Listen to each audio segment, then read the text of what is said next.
Listen, most people confuse the difference between being rich and being wealthy, but it's very important that you understand the difference.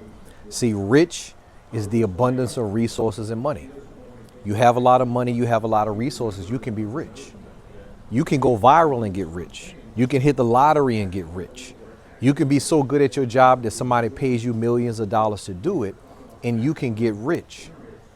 But as long as that income, as long as those resources, as long as that wealth is directly connected to your time, you can't get wealthy.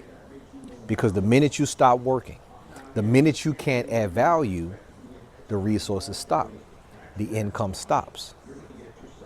And so if rich is the abundance of resources and money, wealth is the separation of time and money. See, it doesn't matter how rich you are, you don't become wealthy until you have an increase in your income, you have an increase in your resources, you have an increase in your value without the requirement of your time. To make it most simple, you don't become wealthy until your resources increase without you having to work for it. And so essentially what that means is that wealth happens based on value. You have to own and control things of value. And we call those things assets. And it's only three ways to acquire assets: buy assets, create assets, or become an asset. When you buy assets, you take your money and you buy things of value: stocks, bonds, land, businesses, real estate. You buy and control things of value that increase over time without you having to work for them. When you own investments, those investments appreciate over time without you having to work for it. That's the first way to build wealth. The second way to build wealth is to create assets. When you start a business, you are creating something that's never existed before. I don't care what kind of business it is. I don't care if other people are doing it. The fact that you are creating it, you are creating something of value. The more value you give to the world, the more people see the benefit in what you're doing, the more income that you earn from that business. The problem in the beginning is most times as a business owner, you're doing everything. And so the ultimate goal is to take that business and turn it into a company, turn it into an asset that is separate and apart from yourself and that has an identifiable value. Once you know that, that's a value that you can either pass down to your children or sell on the open market. But ultimately, when you start a business, you are creating an asset. That's wealth. You can create an asset with an idea, right? The third way to build wealth is to become an asset.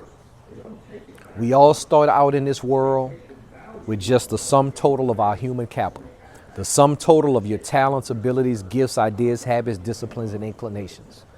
Some people have more natural talents and gifts than others. But the point is, your goal in becoming an asset is to hone those skills, is to develop those abilities, is to nurture those talents so that you can require more money for your time. The more you use your talents, abilities, and gifts to add value to the world, the more you can demand for your time. And the more money you demand for your time, you take that extra earnings, that extra income, and you repeat the process. You take it and buy assets, you take it and create assets, or you take it and reinvest in yourself to become more of an asset. But wealth does not have to be given by somebody else. It can be created, it can be bought, and it can be developed with the sum total of what God has already given you. Once you understand that, you understand that you are the wealth. It's not your investments. It's not your real estate. It is not your business.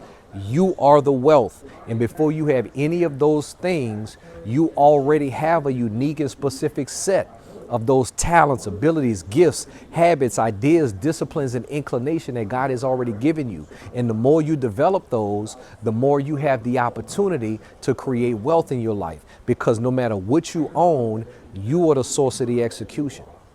You are the one that has to make it happen. And so we create wealth internally, and then we exemplify it externally with the things that we own.